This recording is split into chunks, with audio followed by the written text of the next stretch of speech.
We are live. نستارت ميسون. السلام عليكم. السلام عليكم. عليكم السلام، أهلين دكتور، كيف حالك؟ الله يعطيكم ألف عافية. الله يعافيك. كذا بس راح الفيديو تاعك ولا؟ يس. Maisa, go ahead. Yeah, you want me to start? Yeah. Salam, everyone. My name is Maisa, and I wanted to start by wishing our Christian brothers and sisters Eid Fasah Majid. Today, we bear witness to a profound betrayal, not just of a people, but of everything sacred. Yesterday, on Holy Saturday, Israeli police assaulted Palestinian Christians attempting to access the Church of the Holy Sepulchre in Jerusalem, aimed a rifle at a member of the Greek Orthodox Scouts and assaulted worshippers. Now, Palestinian Christians face the risk of erasure, bombs and rifles instead of reverence. The same church doors that once stood open are now barred by soldiers, the stones that echoed with hymns now trembling with gunfire. This is not war. This is sacrilege in fast motion. The systemic unraveling of people's right to worship where their ancestors prayed for 2,000 years. And this is not isolated either. This is part of the genocidal playbook. Gaza's Saint Porphyrius Church was bombed and 18 people were killed as they slept. The Holy Family Catholic Church was also attacked by snipers who murdered 2 women praying in its courtyard. Bethlehem streets, where settlers now attack priests with stones. This is part of the Israeli genocidal attack on everything sacred and the erasure of Palestinians and Palestinian Christians as we watch. I want to ask everyone on this call, if you are Christian and your church has not condemned this and has not called for the end of erasure of Palestinian churches and people, then they are complicit and we should call them out. I call on everyone on this call to speak up and not allow this impunity to continue and erase entire people. Thank you. May I play the video now? Yes. Yeah. I think the view is not set up properly.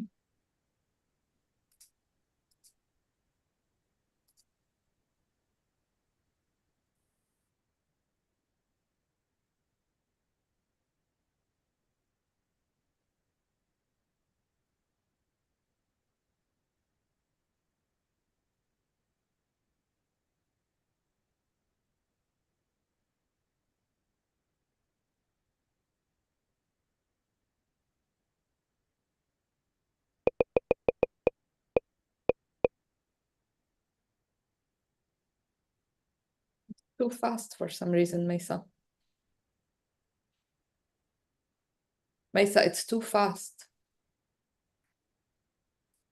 And you're muted also.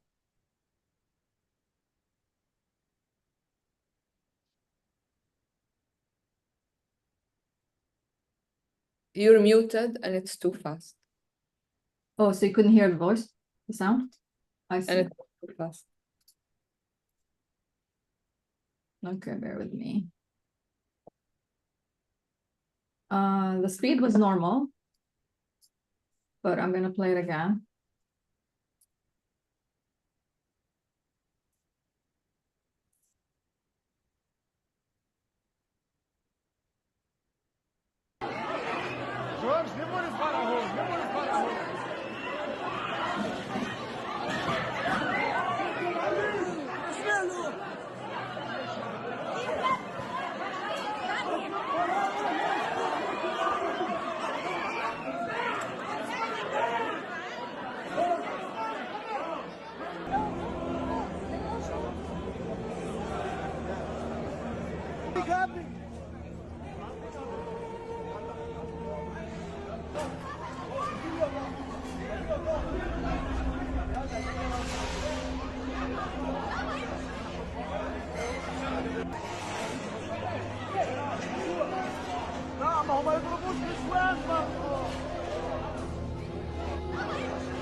Thank you. So what we saw is a attack on the worshippers who are trying to go to the Kanisat al-Qiyamah in Jerusalem.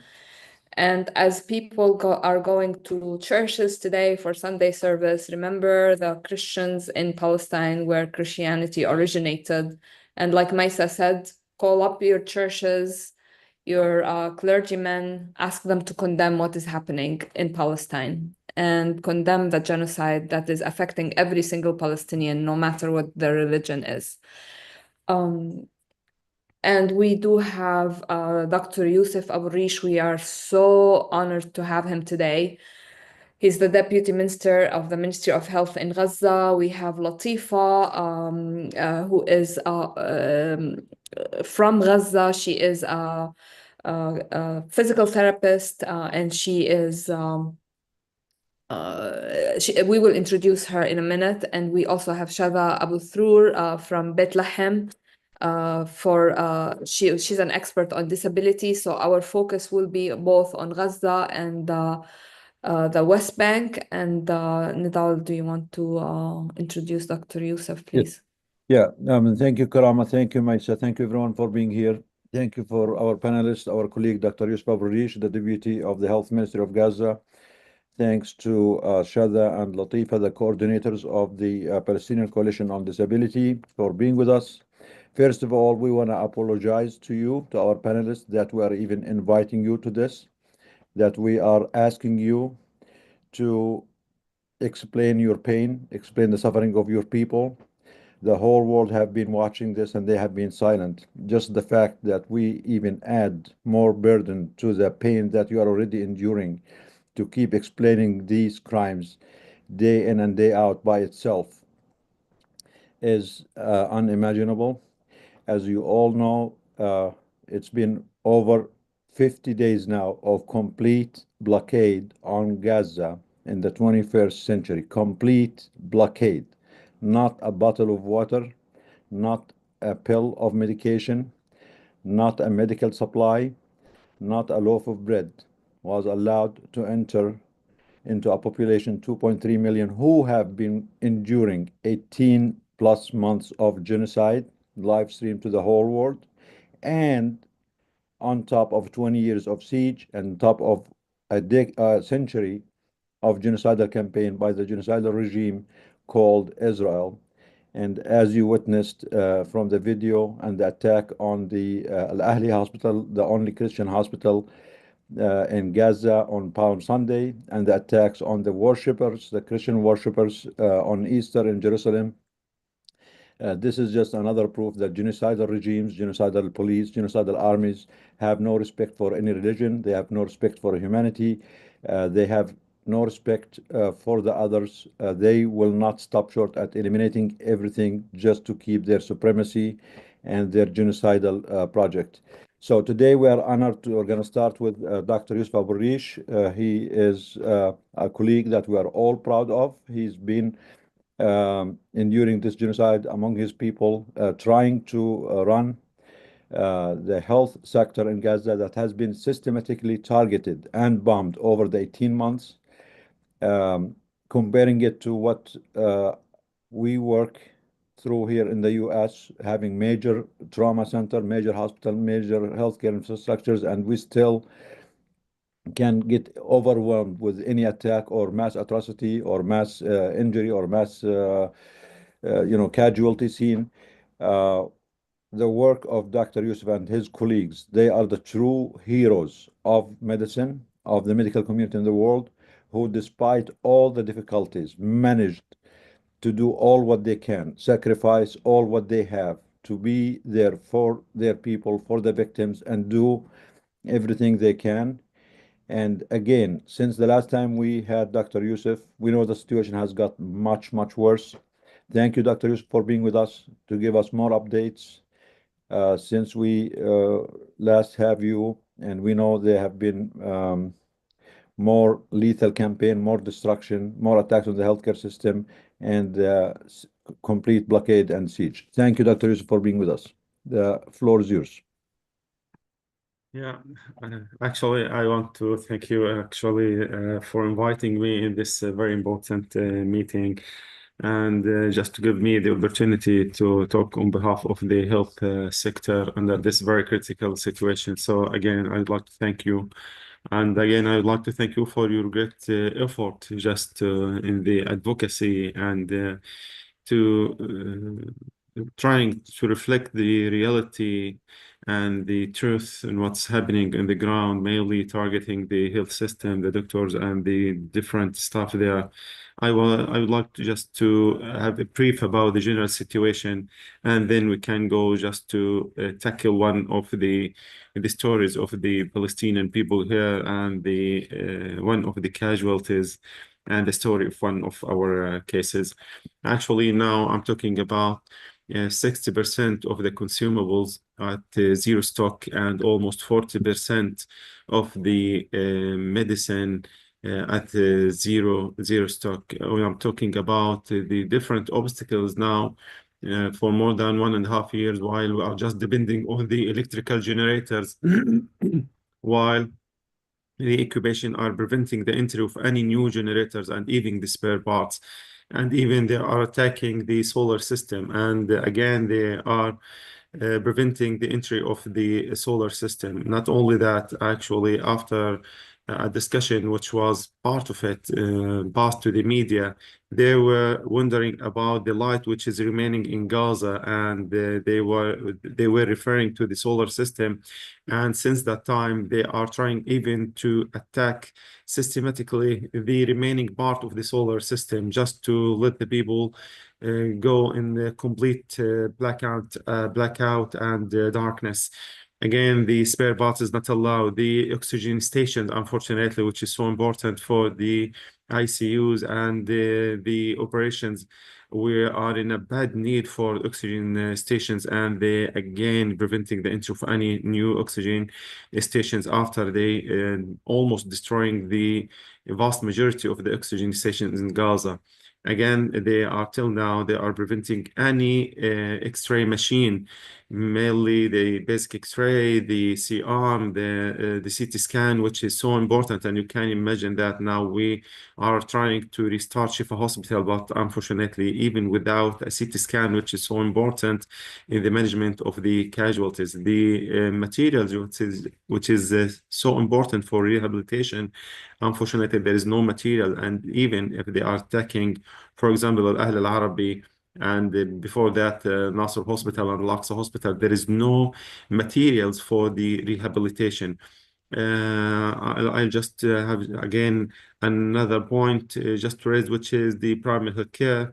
Now we are working in 16 primary health care centers, partially actually out of the 52, which was previously managed by the Minister of Health. And in the UNRWA, they are working in 6 out of 22. And as I mentioned, actually, it's just partially, while the zero stock of the primary health care services at almost 51%. And you can imagine that all the programs, which is the surveillance system and the NCDs and the cancer and the early screening and discovering of the cancer cases, including the breast cancer and all of the other cancer, all of these programs, all of the surveillance and screening program, all of them now, they are completely stopped. When I'm talking about the physiotherapy and rehabilitation, I'm talking about more than 4,000 cases with either amputation or severely handicapped, and they are in need for a thorough rehabilitation. And even they are not only deprived from the rehabilitation, they are unable even to reach the assistant devices for their life while they are living in that tents, which is not suitable for their life. The lab now, unfortunately, we are in a bad need for the blood, as now it's so consumed day by day with this very huge number of cases. And not only the blood which is not available, actually, even the very essential investigation is not there, including the TSH, the thyroid stimulating hormone for the newborn, and the phenylketonuria, and all the basic investigation for the newborn. And again, the public health lab, that's meaning we are unable even to investigate the water to be sure it's safe or not to use that water, or for any other food, just to investigate the food if it will be available. Actually, there is no food available, but if there is some food available there, like for example, the canned goods, actually we are unable to investigate if it's suitable to be used for the people, or not. I'll just refer for another point, which is the water. You know that from the Israeli side, they were supplying partially Gaza and people by 3 main water pipelines. Unfortunately, they destroyed 2 out of the 3, and now the water, which is again not only a very minimal amount, actually the a minimal amount, it's contaminated and it's not enough to use. When I'm talking about the referral outside, till now we succeeded just to refer 1,600 cases out of the 13,000 cases, which was categorized like A and B, which is the emergency and urgent cases. And unfortunately, we are unable to refer all of them. Now we are reaching more than 51,000 cases or people who were murdered, and almost 120,000. And as I referred the last time, which is equal to 8% of the total population.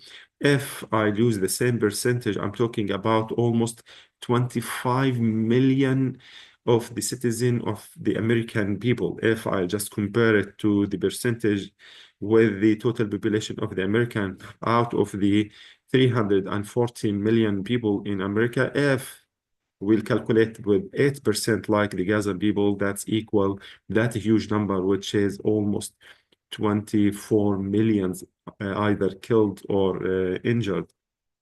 We're talking about 40,000 of the orphans. I'm talking about 70,000 of the children who were killed. Almost now we are reaching 1,000 who are less than 1 year infant actually killed. And out of them, I'm talking about 300 out of them, they are born and killed during this genocide. The number of the families which were targeted and completely eradicated from the civil registry, 2,300 families completely eradicated from the civil registry, and with only one survivor, 5,300 families with only one survivor. I'm talking about the attacking of the health facilities. They are still attacking all the health facilities, the ambulances, and lastly, as you followed the Al-Ahl Al-Arabi hospital, and before that, when they killed 15 of the humanitarian people who were just trying to save lives in Rafah. So it's continuing to attack the health system systematically, actually. When I'm talking the surveillance system and the health information system, actually, you are fully aware that unfortunately they completely destroy our health information system. And actually, we are just struggling to count the number of the cases and the murder cases and the people who are injured during this situation. And the only remaining hospitals, which are just functioning partially, 18 out of 48 hospitals.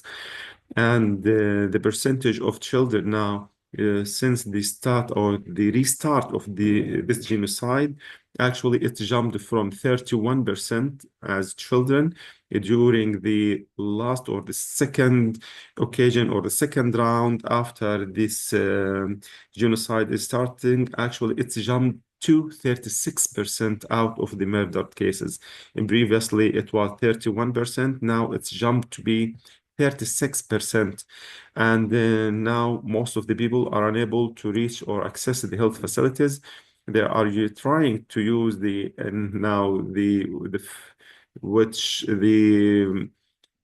car which is now used. Actually, it's a donkey cart which can be used by the people to reach the hospital. And now in front of the emergency department, you can notice a huge number of donkey carts while the people are unable to use their cars as there is no fuel.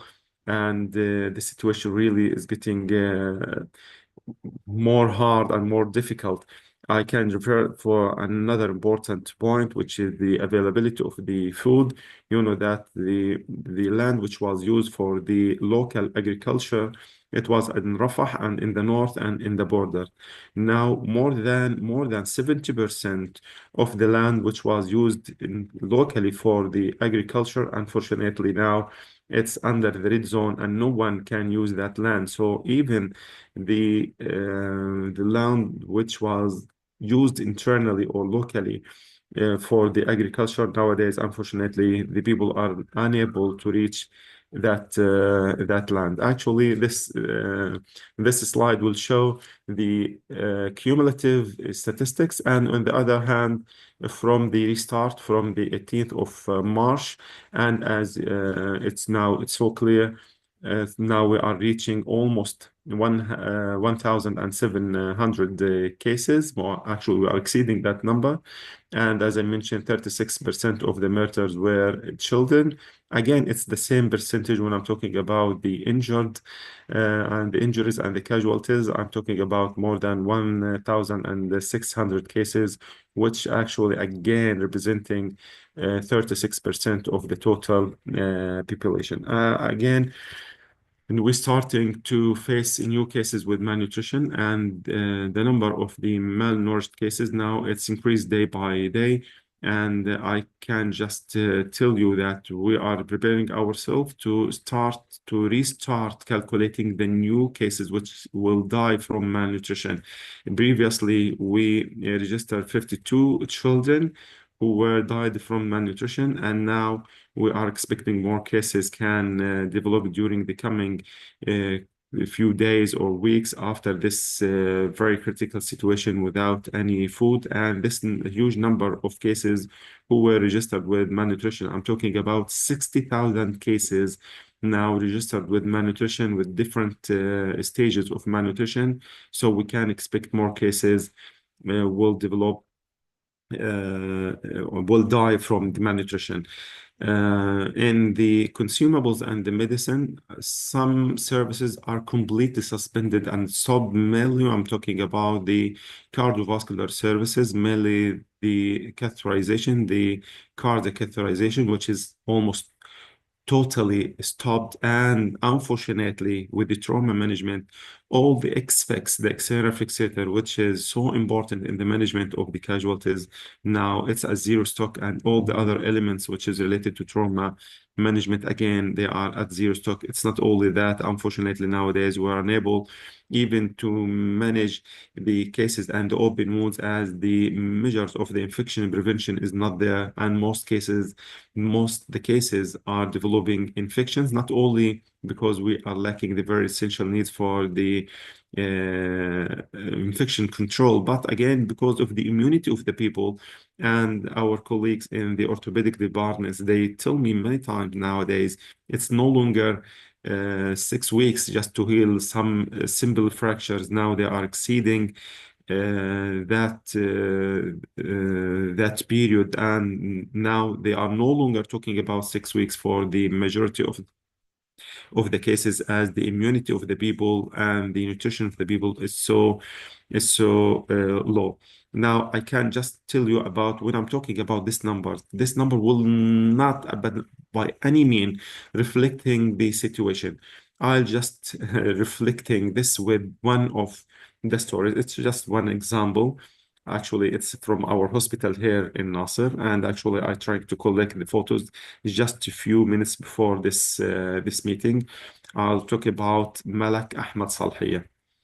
You know that the meaning of Malak is the angel, and if Dr. Nidal, if you'd like, So this is the video of her mother. But yeah, just here's Malak. before we start the video, we just want to warn our audience that these pictures are very graphic. So please be prepared. If you are not, if you cannot handle seeing graphic pictures, we prefer that you maybe not watch this. Otherwise, we're going to share the pictures and the videos of this child, the 11-year-old Malak, just one child from the tens of thousands of children who got killed or injured in Gaza. because, as Dr. Yusuf mentioned, these are not just numbers. These are human beings. These are children. Every child is alive, is a story. They have parents, they have family, they have, childhood games, childhood aspirations. So Dr. Yusuf is going to share with us just one example for Malak to put, her story here as a human being, not just as a number. Thank you, Dr. Yusuf. Go ahead. Yeah, actually, Malak, if you would like to start with the video of the mother, we can hear the story of Malak and her family, and then we can go through Malak, and then I'll just give some comments about what's the meaning of every word, which was actually we heard from the mother. So please, if you don't mind, if you can just, yeah, this is Malak. You know the meaning, as I mentioned, of Malak. Malak is the angel, and actually her face is like that. But unfortunately, she's no longer a normal child. The mother now, let's hear from the mother, and then I can comment. Let's hear from the mother. Yeah, let's start with the video, please. There is no voice. There's no voice, so I'll tell you about the story. No, Can you no, hear now? no. أنا ما كنتش موجودة لا أنا ولا الولد Yes. الكبير It's good now. من Can we صاروخ start again, please? خيمتهم What? وقدر الله ما شاء فعل. Let's start it again from the متوفر beginning because there's a voice now. It was كبيرة no voice in the الولد. beginning. وضل عندي بنتين. السلام عليكم. أنا أم محمد صبحية. عندي 5 أطفال أو 5 أولاد يعني. كانوا أولادي قاعدين بأمان الله ونايمين حتى في خيمتهم، وبالصدفة أنا ما كنتش موجودة لا أنا ولا الولد الكبير. أجاهم صاروخ انقصفوا في خيمتهم وقدر الله ما شاء فعل. أبوهم استشهد وأختهم الكبيرة استشهدت، وضل عندي بنتين، التنتين مصابات، ملك وحلا، كل واحدة في مستشفى. ملك إصابتها خطيرة تقريبا، عندها كسر في الإيد مع بلاتين خارجي، عندها تهتك في جميع الأطراف، كلها جروح يعني كلها عظم متهتك.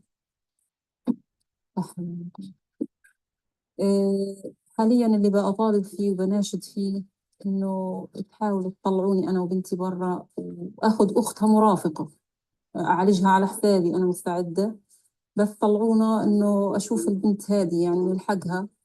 قبل يومين انقطع عندها شريان في الإيد ولحقوها بالعافية والحمد لله رب العالمين هلقيت حالتها استقرت. بس البنت مش قادرة تستحمل أكتر من هيك. عندنا ظروف صعبة جدا، كان في أكل، كان في شرب، كان في معدات، فمحتاجين إحنا مضطرين يعني نطلع برا. البنت تعبانة ونفسيتها داخلة في صدمة ما يعلم فيها.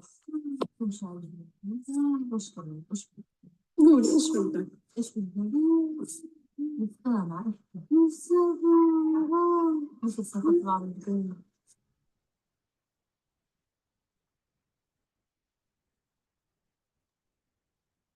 Can we share the pictures now, Karama, if you don't mind? Yeah, Yes. actually, we can just start with the pictures, and again, I'll just repeat some of the speech of the mother. If you notice that the mother, she's trying to tell us that her family is containing of she herself and her husband and 5 children. Actually, she missed under this psychological elements. Actually, even she missed one of her children to be mentioned, who was Umar. Umar again was killed. So her husband killed, and Nagam killed, and Umar killed, and Hala, her sister actually severely injured, but she is managed in another hospital, and now Malak in Nasser Hospital. Unfortunately, the 4 limbs are severely damaged. We can go just to see when we just mentioning that one injury. It's not again one injury, one simple superficial injury, as they are using this very heavy rockets, which is usually used against the army enemies and something like that, and they are using them against those children. And we can go through some of the photos. For the four limbs, you can imagine the four limbs are damaged, and it's not just only a superficial wound. Actually, it's severely and bad wounds. Can we go through the pictures of the wound? Yes, and once again, like Dr. Jbour said, we are a medical organization. A lot of us are medical doctors and medical professionals. This is a medical presentation, has pictures of very severe wounds and burns, and it might be very difficult for people to see. So if you think that you have no tolerance for that, please turn off your screen and don't look at the picture. However, we think this is important to demonstrate the extent and the severity of these injuries for the medical community. And it also honors the patient who is suffering from extreme injuries. Dr. Youssef is in communication with the family and has obtained consent. So we do not have any issues with consent, and I will start showing the pictures now. Yeah, you can see this wound actually, and unfortunately, it's not healed. Actually, this wound is now from the 25th of March. We can just complete for the other pictures. This is in one limb. Actually, it's part of the limb. If you go in the proximal part, it's again for more damage. This is her arm, one of her arms. You can see there's an external fixator, and at the elbow joint, it was opened fracture. And actually, it's need for that case, in need for reconstructive surgery. But unfortunately, now we have no plastic surgeon, as the one of our famous doctors were killed. He was working here in Nasser Hospital, Dr. Hassan Hamdan. And unfortunately, the other doctor, I think part of you knowing him, was Dr. Ahmed al-Mukhallalati. Now, Dr. Ahmed al-Mukhallalati, he's preventing from just to be enter Gaza, as he's from Palestine and he's Palestinian in origin, even if he has a second nationality as Irish. And unfortunately now, one killed, and one of our expert doctors is not allowed to back to Gaza. And as such cases now, unfortunately, there is no one to manage such complex cases. On the other hand, even the lab which was previously there, it's completely distracted, which is part of the bone culture. And unfortunately, now we are unable even to deal with the bone culture. It was open fracture reaching the bone. The bone is completely fragmented to small pieces. And unfortunately, there's infection inside the bone. But unfortunately, there is no culture to recognize which organism exactly is there. And on the other hand, if we'll select the organism, unfortunately, there is no good antibiotic to be used for such cases. So this is one arm. We can continue.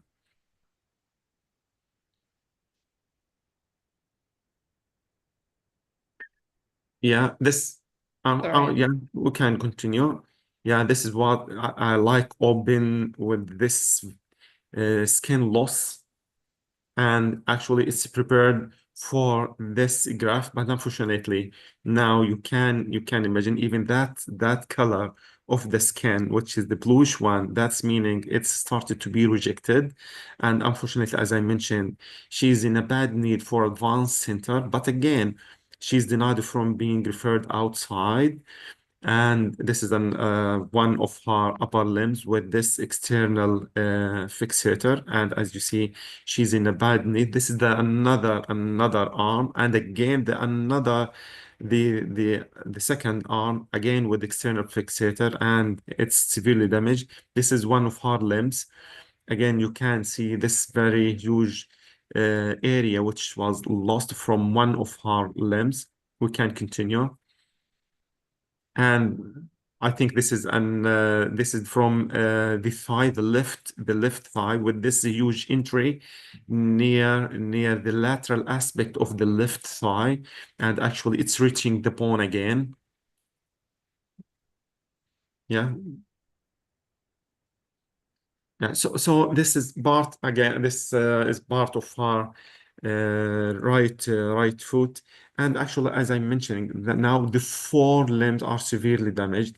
And now this is the painful story. It's not only the damage. Again, now we have no culture, unable to reach any of the expert doctors to have a flap or a surgery.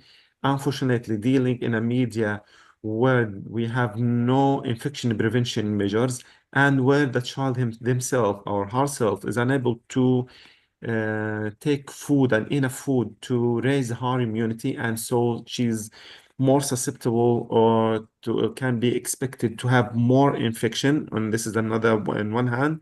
And even now we are trying to refer her outside, and unfortunately we're unable to refer her outside.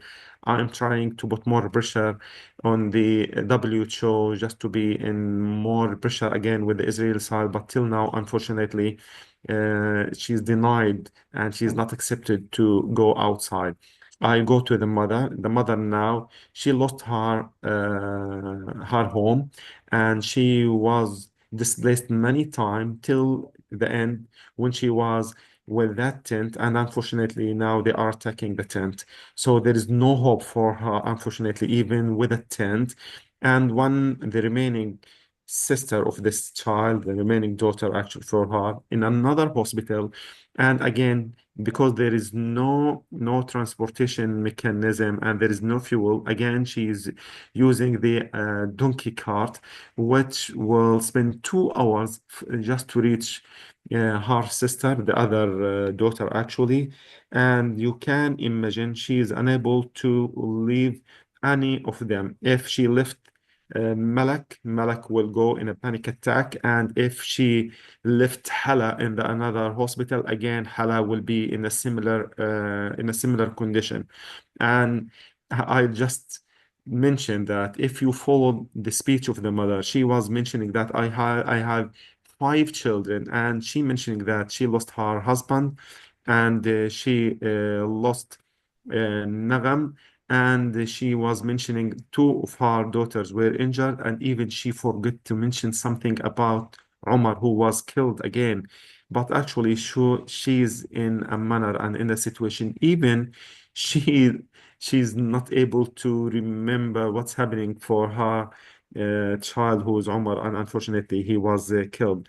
So it's so complex when there is everything is going in a very difficult situation without doctors, without medical teams, without medicine, without consumables, without foods, without immunity, without infection prevention, and without hope, and the mother without husband, and without any income source, and the 2 daughters, one in Al Zawaida Hospital and the other one at Nasser Hospital, and she's all the time just trying to reach one, and after a few hours to reach the another, and we are failing just to refer her outside. All of this can be reflected in the media in one number, one injury. In the media, they will talk about one injury, but actually the depth of the pain is so huge and so deep that's touching everything, touching the hearts, touching the minds. And actually, this is part of the genocide. It's not only just killing the people. Actually, part of the genocide is the psychological part and the mental part, which we see now after this very smart and intelligent girl. Now she's just trying to survive in this very critical situation. And as I mentioned, now they are just mentioning one injury. This is from my side. If you want to add anything or to ask anything, I'm ready. Thank you so much, Dr. Youssef. Add to all that is that sedation and pain management is extremely difficult in Gaza. So, Malak has not only suffered injuries to every single limb, I am sure her pain control is extremely poor, which adds trauma above trauma. So this is so extreme. And Dr. Youssef, Malak is one case of so many that we have heard about and we have seen children who have lost their limbs, who have lost their skin. And we know that skin loss will cause extreme dehydration very easily because of the burns. And it is just very, very difficult. And I know evacuation has been extremely difficult, and accepting patients outside of Gaza has been extremely difficult. So the challenges are extreme. And again, the solution is to end genocide and to end the attacks on the children and their families and their parents. And as we always say, genocide is a public health catastrophe. And Gaza is the prime example of that. Yeah, thank you, Dr. Yusuf, for sharing this.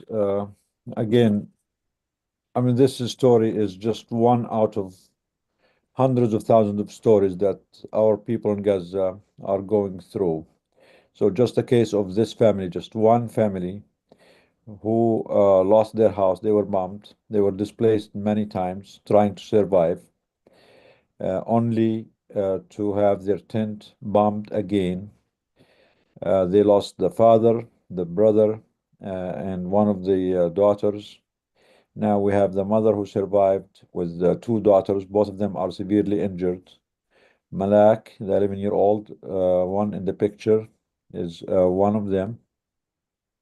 I just want to ask all our people here on this Zoom and the whole world, how is a child like Malak poses a threat to the strongest army in the Middle East, the regional power in the Middle East? How is Malak, a child like Malak, posing a threat to the Western hegemony?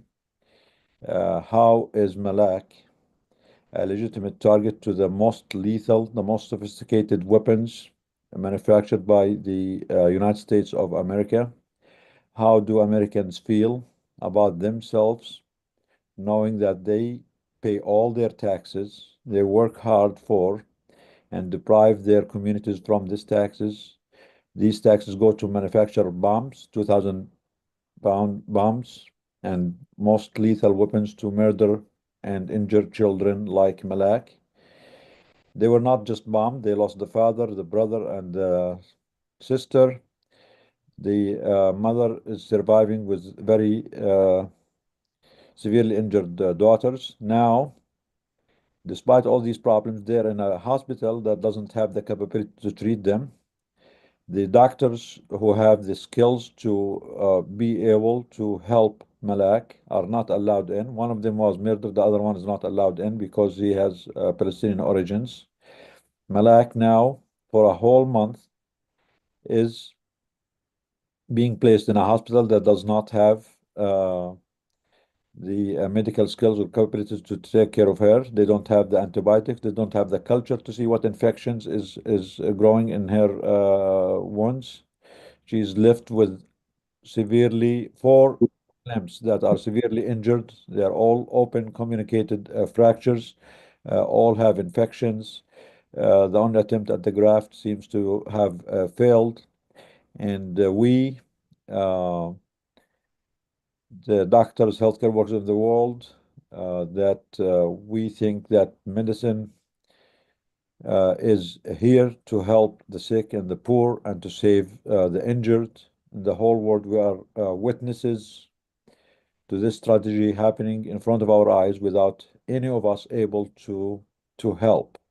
There is a lot of help. Malak should not be here in the first place. Her house should not be bombed. Her brother, father, and sister should not have been killed. All her limbs should not have been targeted.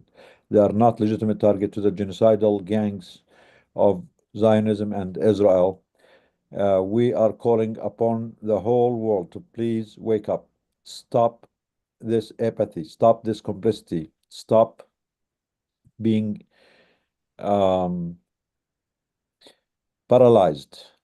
These are children of humanity that should awaken all of us. We should speak up more. We should do more. There is a lot that we can do. We cannot let this genocidal gang of mass murderers of children, to continue this war on childhood, this war on humanity in front of all of our eyes, live streamed by the victims, by their doctors, by their mothers. This should not be acceptable. This is unacceptable. We are showing the world all these pictures, all these views, in a hope that they wake up. At least stop your taxes, stop your money from sending more weapons to murder these children. At least boycott that genocidal entity called Israel. At least pressure your governments, the U.S. administration, the President Trump, who came with a promise of peace. He said he will end all wars, he will bring peace. But despite all of this, he's sending more and more weapons. We are calling on President Trump to keep up your promise. You promised peace, and you promised to end all wars, and you promised to keep the American tax money for the American people to use. We are asking you to live up to your promise, please, because you said you will not continue the legacy of Biden, the weak Biden, who allowed this to happen. And unfortunately, we are witnessing that you are doing the same. If you think you are different, if you think you are better, and since many people voted for you based on your promises, we are demanding and asking you to please keep up your promises. Stop this mass murder, stop sending weapons, bring peace, and stop this war, this genocide on children and humanity. We, the American people, are better than this. America should be better than this. Um, and it is time to do it. This has been going on for far too long for anyone not to pay attention, or for anyone to stay silent, or for anyone to turn the other way. Thank you, Dr. Yusuf. Do you have any questions for Dr. Yusuf now, or we can maybe ask him a question at the end after we move to Latifa and Shada? One thing that I would like to say is if anyone knows of a hospital or an organization that can help with the appeal to evacuate Malak from Gaza, please reach out to us and we can make the communication happen.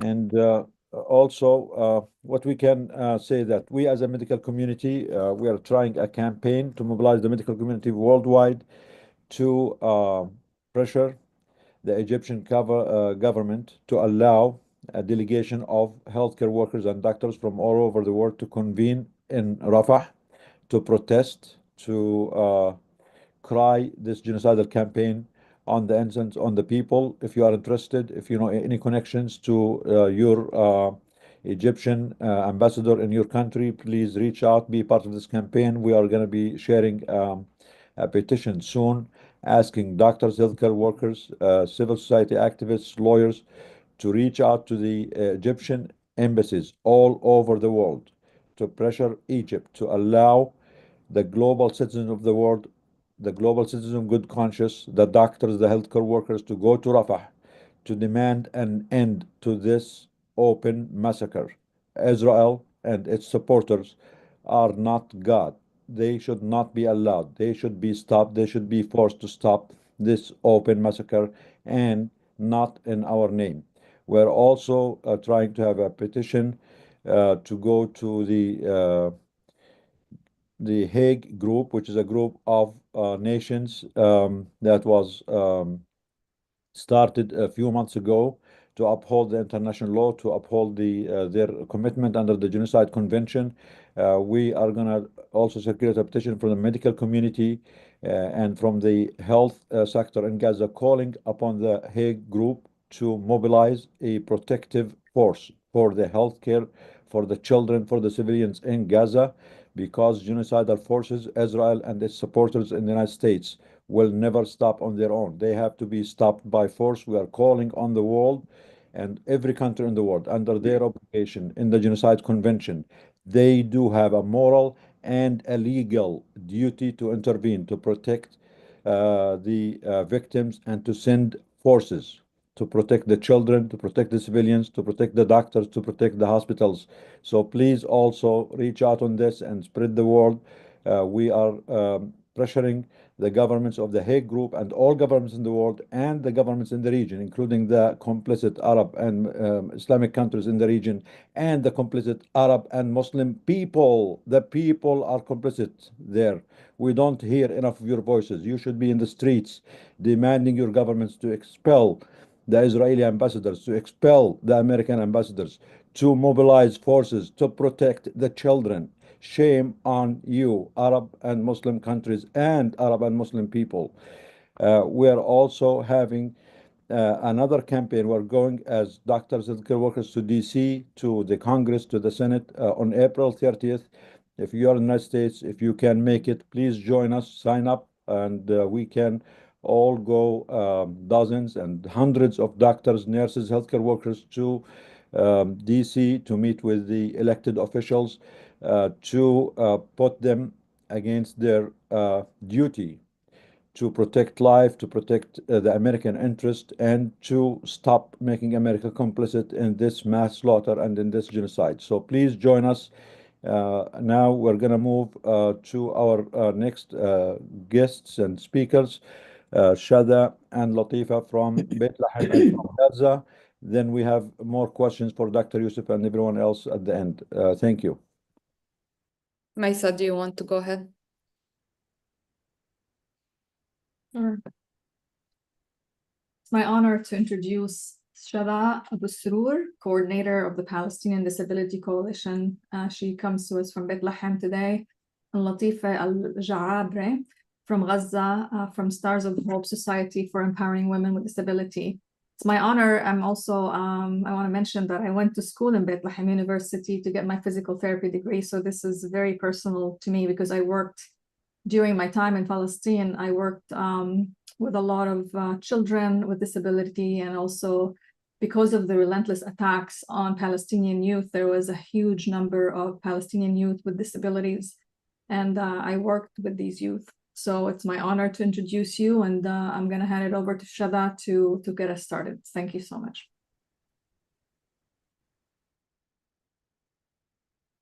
Can you hear me? Yes, thank you, Shada. Okay, thank you for having us. Maybe as you could tell, there are so many associations between what is happening with Palestinians just because they are Palestinians, and what may happen to them after them being injured, which is many of them acquiring permanent disability. And also there's the question on how Palestinians with disability, regardless of the cause of their disability, be them injured or just a manifestation of the natural diversity among human beings, regardless of why they have disability, how they are experiencing this genocide, how they are experiencing this long-term occupation or colonization in Palestine. So we as Palestinian Disability Coalition usually are careful to make it clear that we know very well that Palestinians are a target, regardless of whatever differences between them, age, disability, religion, place of living, be them women, elderly people. They are targets just because they are Palestinians, targets for the Israeli Zionist project and its military forces. We also do our best, and thanks to Doctors Against Genocide to give us the space to also shed light on the additional challenges Palestinians with disability face, and how disability, when it's combined with other external barriers, make life for Palestinians almost impossible. But also we care to shed light on the fact that we believe that disablement is a military tactic to increase the numbers of Palestinians with disability is one of the Israeli objectives, and we are here to listen, not to me actually, to my colleague Latifa. Hopefully the internet will help her. I will just summarize, so she will be, I will summarize in Arabic what I said, so she will be with us on the loop. لطيفة، كنت عم بقدم كنت عم بقدم إيش إحنا بنحاول نعمل وكيف إحنا بنحاول نضوي على التحديات الإضافية اللي بيعيشها الأشخاص ذوي الإعاقة بغض النظر عن سبب الإعاقة اللي عندهم. وكمان حقيقة إنه كثير من الإصابات اللي بيتعرض لها الفلسطينيين، وهذا هدف مقصود، بتتسبب بإعاقة مستقرة عند الكثير من الفلسطينيين، وهذا بيزيد من نسبة انتشار الإعاقة في فلسطين. وحاليا أنا راح أقدمك لطيفة الجعبري isn't only an employee at Stars of Hope Society. I guess she's one of the champions in Gaza who struggle and put her sorrows aside and keep moving all the day to make sure that she is reaching Palestinians with disability, specifically women with disability, wherever they are. She does her best to reach them, make sure that they have as equal as possible access to humanitarian aids, assistive devices if allowed entry, when allowed entry, medical interventions when possible, if possible, and whatever interventions she can facilitate their access to. فبحكي إنه لطيفة أنت مش بس موظفة في نجوم العمل، أنت كمان إحدى الأبطال بوجهة نظري اللي بتعملي كل الجهود لحتى تحطي وجعك جنب، وبتعملي كل الجهود لحتى توصلي للفلسطينيين ذوي الإعاقة وتحديدا النساء منهم، لحتى تضمني قد ما بتقدري وصولهم المتساوي قدر الممكن للخدمات التدخلات الإنسانية، الأدوات المساعدة لما بيسمح لها تدخل، وكذلك التدخلات الطبية الممكن إنه تكون متاحة وممكن الوصول لها. بفضل كمان إنه تاخذي فرصة أنت تعرفي على حالك كيف أنت بتحبي. Please introduce yourself the way you like.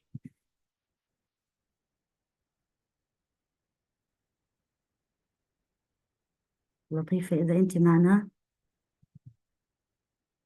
Of course, Latifa is in Gaza, and we know our people in Gaza have problems with connections. But if you hear us, Latifa, if you hear us, please, we are asking you to introduce yourself. لطيفة، اسمي لطيفة الجعبري، بشتغل مع الأشخاص ذوي الإعاقة، بنشتغل على النهج الحقوقي.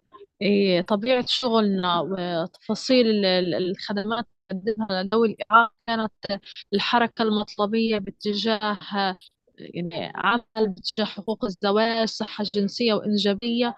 أجت الحرب ورجعتنا نشتغل مع الأشخاص ذوي الإعاقة، بس إنه يعني لنوصلهم للخدمات الأساسية اللي هي المأكل، المشرب، وإنهم يحصلوا على خيمة. ما بحكيش عن سكن لائق، بحكي عن خيمة، ونأمن نزوح آمن في ظل عدم الأمان.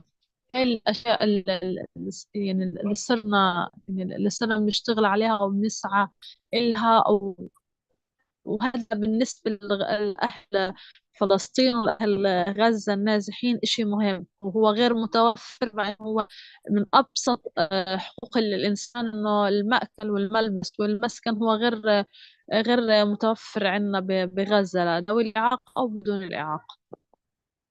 لطيف الجابري from Gaza. Before the war, we were working on health rights, reproductive rights, the right to establish a family. But once the war started, we returned and we used to work based on the human rights approach to disability. Once the war started, now we are back to working for persons with disabilities access to very basic needs, the minimum requirements for what a human being need, be them with disability or without disability, which is, a tent, food, water, stuff like that, just the basics. طيب لطيفة، شو الأهم الأشياء اللي ممكن بتحسي إنه الناس لازم تعرفها عن التحديات المضاعفة اللي بتواجه الأشخاص ذوي الإعاقة؟ أصعب الأشياء اللي هي الأدوات المساعدة الغير متوفرة. وحتى أن يعني ساعدت البلدان أو ساعدت المؤسسات أنها توفر أداة مساعدة. البنية التحتية في غزة غير صالحة، يعني الكرسي المتحرك المفروض ضمان طول 5 سنوات في الوضع الطبيعي. هذا إشي يعني صحيح 100%، لكن بشوارع غزة بالأشياء اللي موجودة حاليا الكرسي المتحرك ممكن ما ياخدش 3 شهور والشخص يصير محتاج لتصليح العجلات، تفاصيل هاي كل التحدي المهم إنه خليني بس أترجم عشان ما أنساش إشي من فضلك. So I asked her about the additional challenges faced by Palestinians with disability in her opinion, and Latifa is saying the assistive devices. Usually, a wheelchair user would need a wheelchair, and it's appropriate to use it for 5 years. But now, given the damage that happened with the infrastructure in Gaza, the fact that assistive devices are not allowed entry, when they have them even, rubble and all that, makes it impossible for the wheelchair to be usable for 3 months. This is one of the challenges. لطيفة أنت لسه معنا؟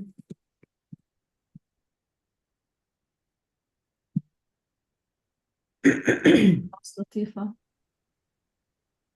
I don't see her anymore. I think we lost Latifa. Hopefully she'll be able to come back. So I have the question for you, Shada, because you have been in touch with them. We know this is a war on humanity, a war on children, a war on everyone in Palestine, and especially in Gaza. And everyone is a target, whether you're a child, whether you're a healthcare worker. Latifa is back. So, but it's especially hard on people with disabilities, since the Western world have always been, preaching about, the rights of the disabled people and being, very responsive to disabled people, afford them, reasonable ways of living. Can you explain to us how can the disabled person, whether they're blind or deaf or amputated or for whatever reason have this disability, how they can respond to the frequent displacement orders, and also being called to evacuate their homes or their cities, knowing that they again they have this disability, how they can comply with this or expected to comply with this in a matter of minutes or hours. If they are blind, how they can see or how they can move around, knowing that all Gaza is in rubble now and all the surroundings are unfamiliar. How can they hear the warnings if they are deaf? How can they mobilize fast enough if they are amputated? And also knowing that many of them are in tents now, how they are managing in tents with all these disabilities that they have, that even best case scenarios are limiting them. How much harder is it for them, the disabled population now in Gaza? سؤال لطيف حول في ظل كل التحديات الموجودة، أوامر الإخلاء، الناس اللي بتضطر تنزح عدة مرات، الناس اللي عم بتعيش في الخيام، كيف الأشخاص ذوي الإعاقة عم بيتعاملوا مع هاي المسائل، أوامر الإخلاء، النزوح، العيش في الخيام. Just like to make the best use of Latifa's ability to be with us, and then if I have time I will explain from my point of view. لطيفة. الأشخاص ذوي الإعاقة بهاي الحرب اللي هي عن جد يعني ما مر على غزة زي هيك حروب. يعني هاي أطول حرب مرقت علينا وأصعب حرب مرقت علينا، وفعليا واجهنا فيها تجويع، واجهنا غلاء أسعار، واجهنا انقطاع لبعض المواد التموينية من الأسواق. كأشخاص ذوي إعاقة الأدوية يعني مفقودة العيادات الصحية. البامبرز وصل حقه يمكن تقريبا في بعض الأوقات $100 للأشخاص الشلل الدماغي. المنظفات اختفت، والأشخاص ذوي الإعاقة الذهنية بيحتاجوها، خاصة إنه في أسر عندهم يعني بيكون بالعائلة 4 و5 أشخاص ذوي إعاقة ذهنية. فكان الموضوع كتير صعب عليهم بموضوع المنظفات والبامبرز. الأشخاص ذوي الإعاقة السمعية كان صعب عليهم صوت الصواريخ يعني والانفجارات العالية والمرعبة، كان هذا بيقلل من السمع عندهم، من نسبة السمع. بأول الحرب كانت بدرجة معينة، بآخر الحرب تدنت هاي درجة السمع عندهم. الأشخاص ذوي الإعاقة البصرية هم محتاجين شخص يعني مخصص، ونادرا نادرا لما بيكون موجود بظل هاي الظروف، لأنه الفترة اللي بيطلقوا فيها الصواريخ أو بيكون فيها أوامر الإخلاء بيكون معك 5 دقائق 10 دقائق. هذا إن يعني إن كان ضابط الجيش الإسرائيلي شخص محترم بيعطيك 10 دقائق، ما وردتش هاي 10 دقائق إنها مدة إخلاء عنا. أنت بيعطيك أمر الإخلاء والرصاص والصواريخ بتكون فوق راسك، حدا عنده إعاقة أو حدا ما عندوش إعاقة. كتير الوضع صعب. الناس بتعانت من التهابات، عانت جزء من الأشخاص ذوي الإعاقة فقدوا حياتهم لأنه هم مش عارفين هم رايحين باتجاه الخطر، هم مش سامعين الخطر، المعلومة مش واصلة لإلهم إن هاي مناطق حمراء ممنوع يوصلوها، هاي التفاصيل. كتير الوضع صعب. I will try to summarize as much as I can. Or, if I miss something, please try to fill the gap. So she's saying that this is an unprecedented war. It's the longest war we've encountered so far in Gaza. The situation is very, very difficult and very dangerous. Evacuation orders, usually we have 5 minutes. And very few times we may have 10 minutes, and many persons with disability lost their life because they couldn't know where to go, if they are going towards a dangerous area or not, or because they couldn't understand the orders.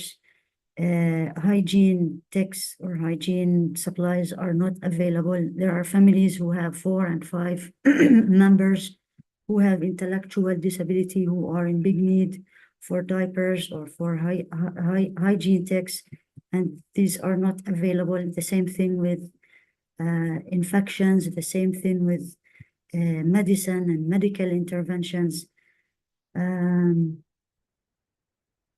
I don't know, maybe that's the summary. If someone remembers something else, please help me. I mean, I think in a way, what we can say, this genocide is also especially a death sentence on people of disability because they're already disabled. They cannot evacuate as fast as healthy people or people because of their disability. Many people lost their life, disabled people, because they could not heed the warning, they could not hear them, and even if they hear them, they could not move fast enough. We really need to highlight this. This is a war on disabled people. This is a death sentence for them because they cannot move fast. They cannot survive without assisted devices. They cannot survive without their medications if they are on medications. So Latifa is mentioning that many of them died because of this, not necessarily due to direct bombing. They died because they could not survive in these situations. And I really think it would be important to have some statistics or some special study about how many of the disabled people died due to this genocide, whether due to direct bombing or just died because it is, I mean, this genocide created an environment that is not compatible with the life of disabled people. Inshallah, maybe we can talk more about it, Shada and Latifa, about this and see if we can do a project like this. Inshallah.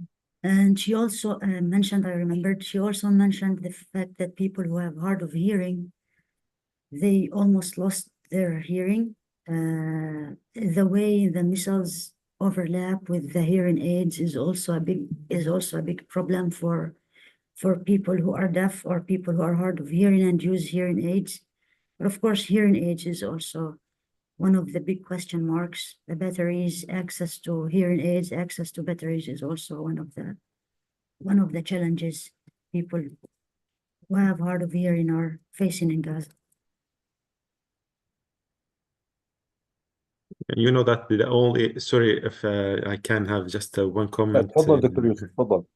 You know that previously we have Hamad Hospital for the disabilities and for hearing devices and aids. Unfortunately, the only hospital which was just well equipped for the artificial limbs and for the cochlear implant and for the hearing aids, it was in Hamad Hospital. And unfortunately, it was almost destroyed. And unfortunately, it's out of service. The other hospital for the disabilities, which is Al Wafa Hospital, again, it was targeted. And unfortunately, till now, we're unable to run that hospital. So all the cases who are at hospitals actually, and they are in need for rehabilitation, there is no place just to rehabilitate them. On the other hand, the mental health cases and the mentally handicapped cases who are in need for admission, unfortunately, the only hospital for those cases with the mentally handicapped and disabilities, unfortunately, it's not there and it's totally distracted. Actually, when there is announcement for evacuation, it's mean like مصيبة as in many aspects. One, as there is no cars, and it will cost almost between 500 to $1,000 to shift from a place to another. So most of the people are walking, as you're seeing, they are either walking or they are using a donkey cart.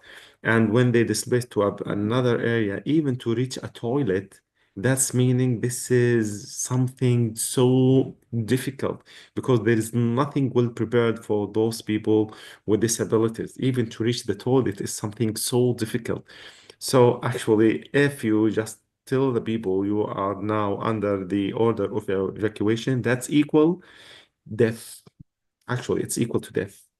Yeah, it's a death sentence. It's a death sentence on everyone, but especially the disabled people. Yes. Go ahead, Dr. Yusuf.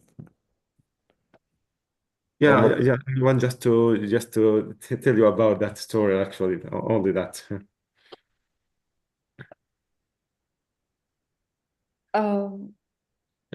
If I may, يعني Dr. هو يعني بس عشان نعرف كم المشكلة، أنا بتكلم بالعربي.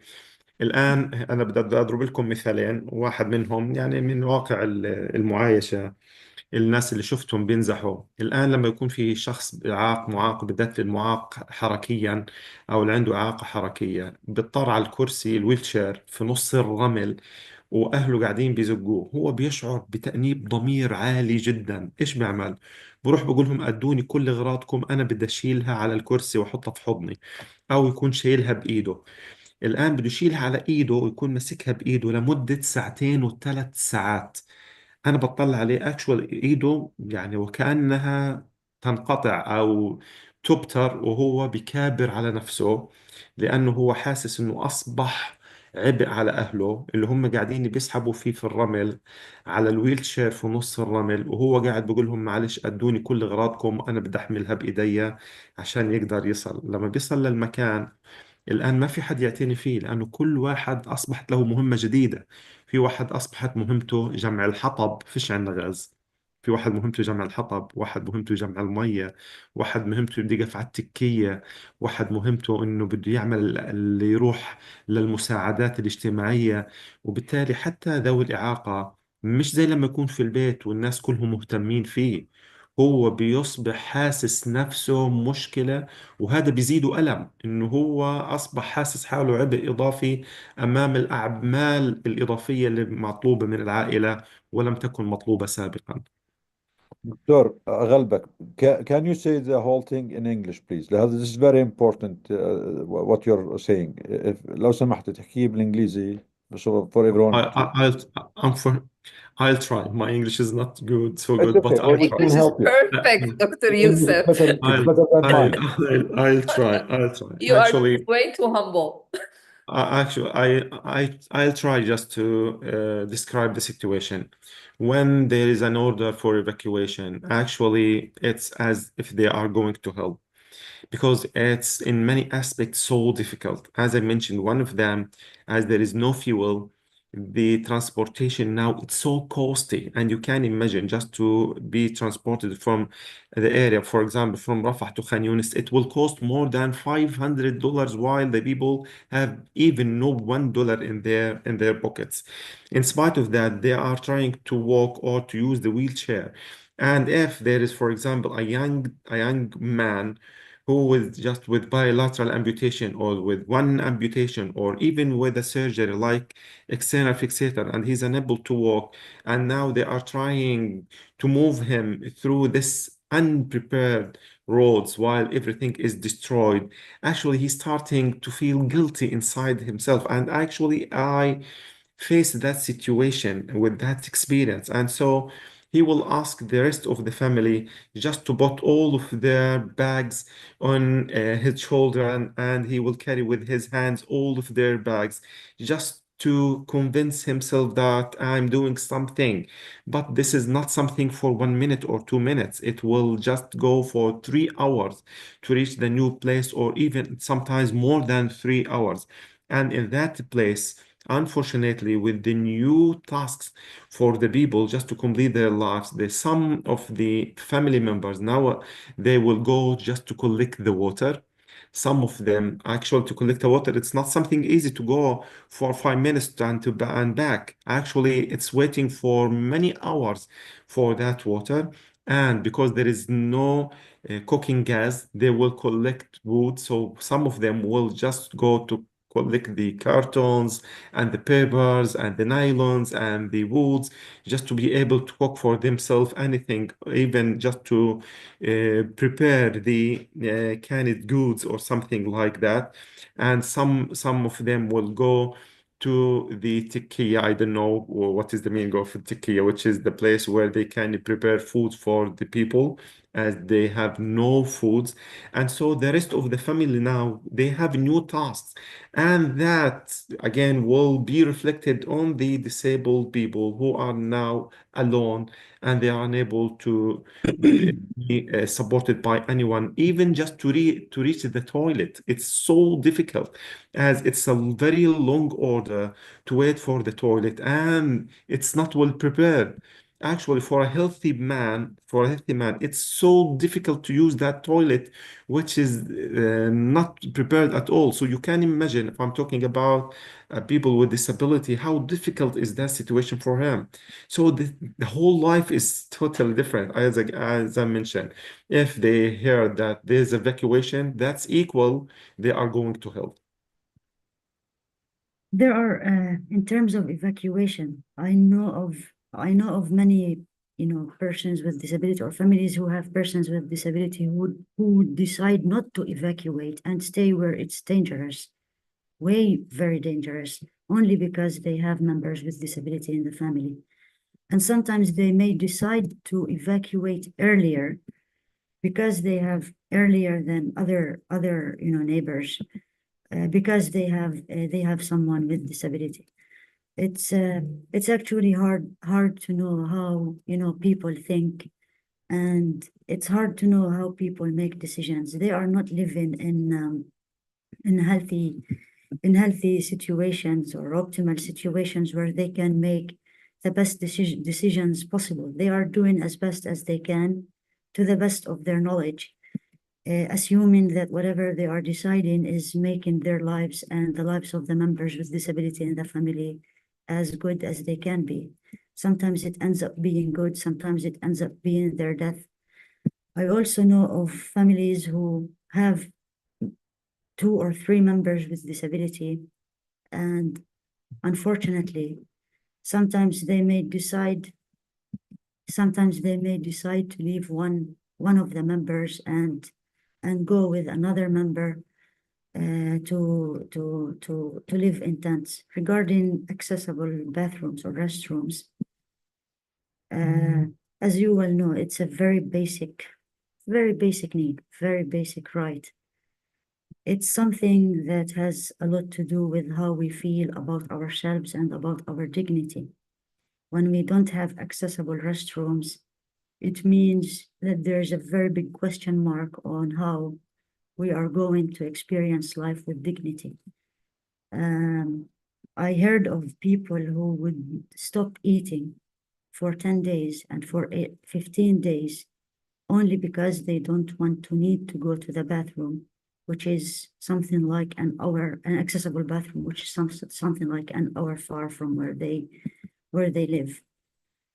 I need to ask لطيفة if she wants to say something. لطيفة في إشي بتحب تضيفيه مثلا؟ شو الناس بتحسي إنه مخاوفها اللي بتحكيها واللي بتحكيهاش تحديدا فيما يتعلق بكونهم أشخاص ذوي الإعاقة في الحرب؟ تمام. العلاج بس الطبيعي حاولي تقصري الجمل عشان أتبع معك من فضلك. العلاج الطبيعي هو غير متوفر لأنه إحنا في حالة طوارئ ونحتاج عدد كبير من الأشخاص ذوي الإعاقة. تمام. So because we are in emergency, physical therapy is not available, and it's a big need for persons with disability. كمان يا شذا التحويلات الطبية للأشخاص ذوي الإعاقة غير أشخاص ذوي غير متاحة لأنه وضع المعبر. Okay. She was talking about medical referrals, that it's not available for Palestinians with disability and for Palestinians without disability, as Dr. Youssef was saying. Here we lost Latifa, so I need to add that usually, persons with disability, not in emergency situations, are far from the list of priorities, unfortunately. So when it's war, when it's emergency, they are not far from the list of priorities. In our experience, we can say that they are out of the list of priorities. Whether we like it or not, this is the situation. And it's not necessarily intentional. Disability is still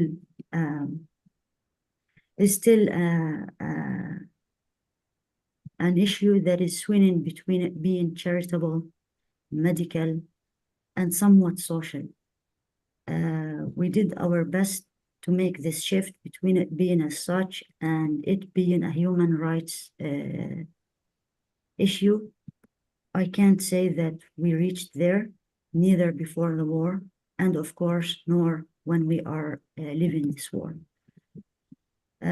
So when we talk about medical evacuations, for example, we would hear priorities like that have to do with age, so children, sometimes priorities that have to do, unfortunately, with favoritism, but not when it has to do with persons with disability.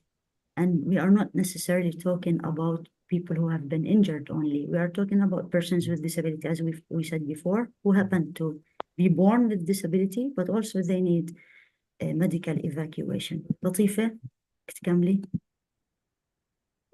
أظن أجيتي صح؟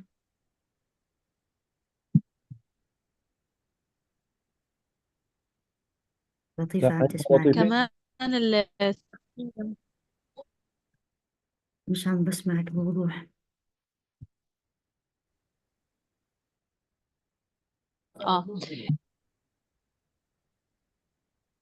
سمعت بس التعليم. It's talking about education, but I'm not hearing what she's saying because of the poor internet connection.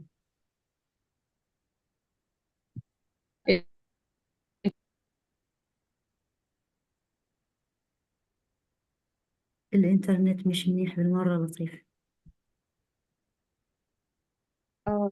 شذا أنا طبعا عندي هاي سؤال مش إلك مشكلتك، تفضلي. أو لطيفة لما تسمعنا. بالنسبة للأطفال والبالغين اللي عندهم I'll speak in English actually sorry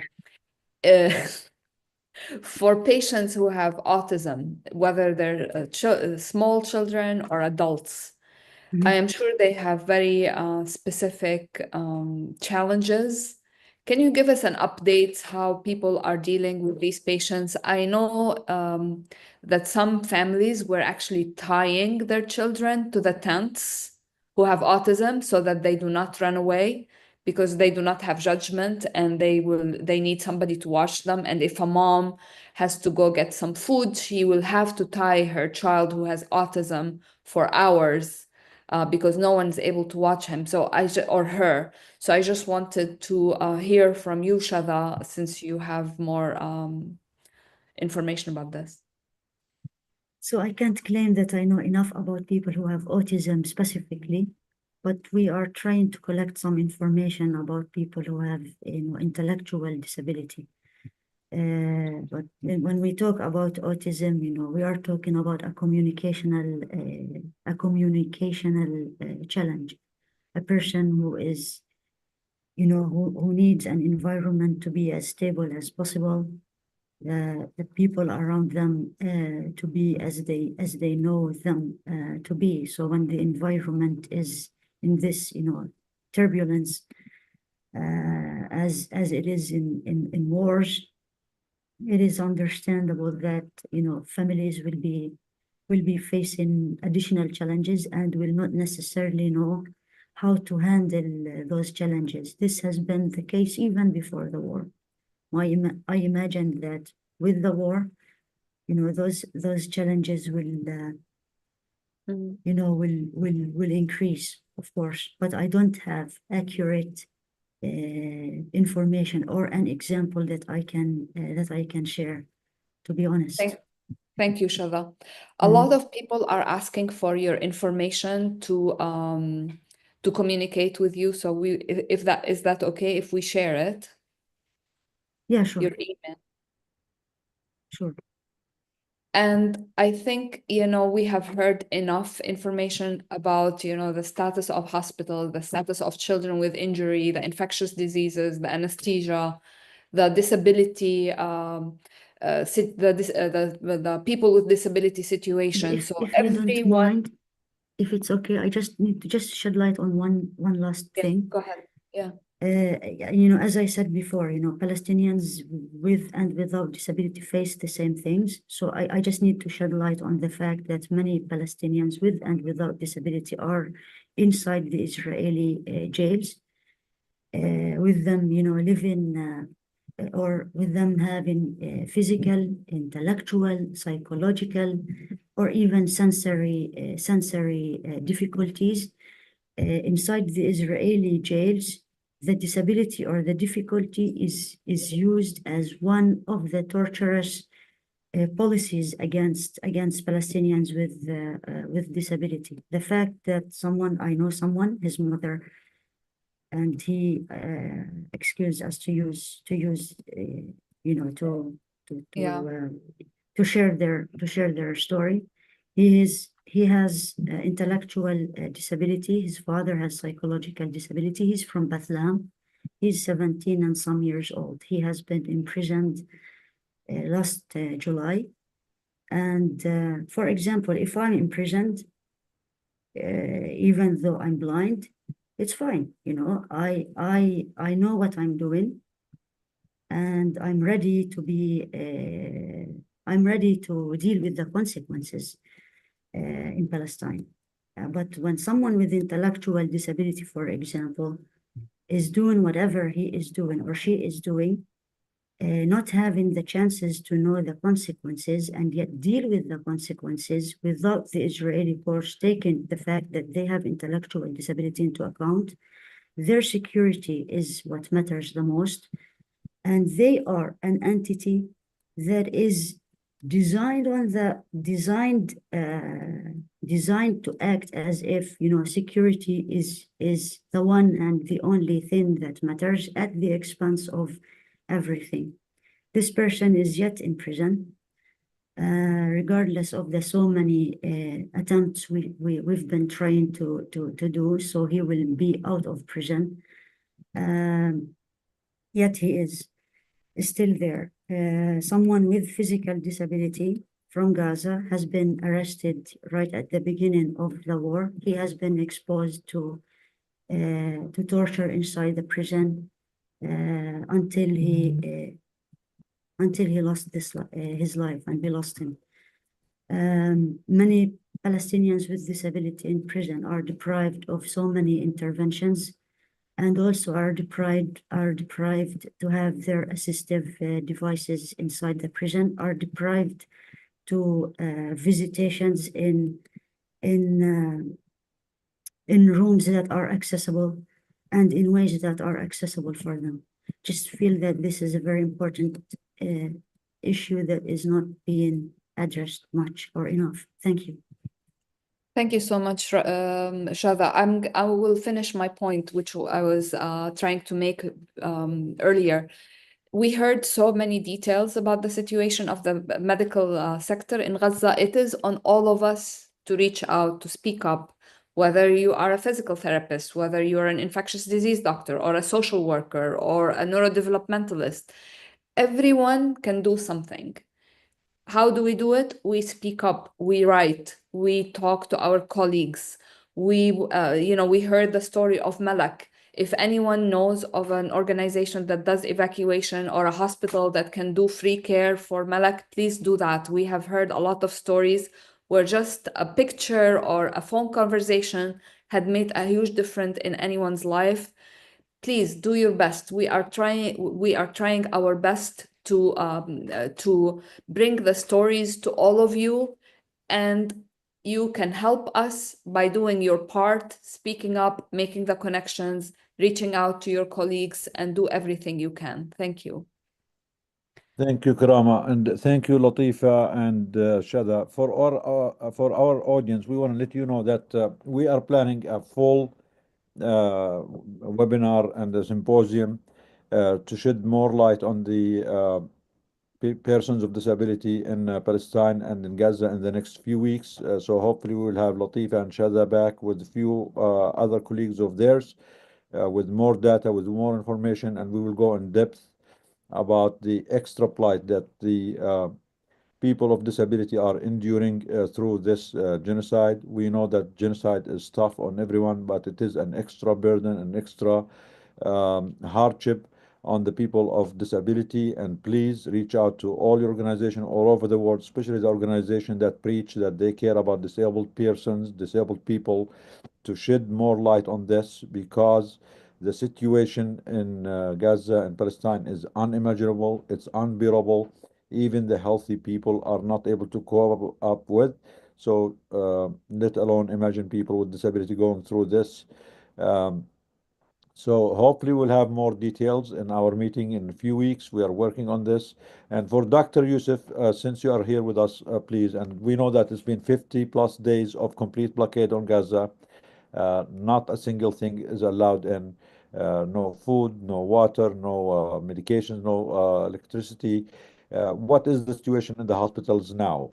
How long more can they survive this? What is the situation of the the famine, the starvation? You mentioned more and more cases of starvation are happening now. From your assessment, I mean, you unfortunately you are an expert on this now, being the lead of the health minister in Gaza for the past 18 months of genocide. How much more can Gaza survive this without getting any aid in? What is your call for the international community? Why is all this silence and complicity? What else can we do? I mean, what is your message for all of us and your estimate of the current situation in the hospital, the supplies, how long is going to last the people there?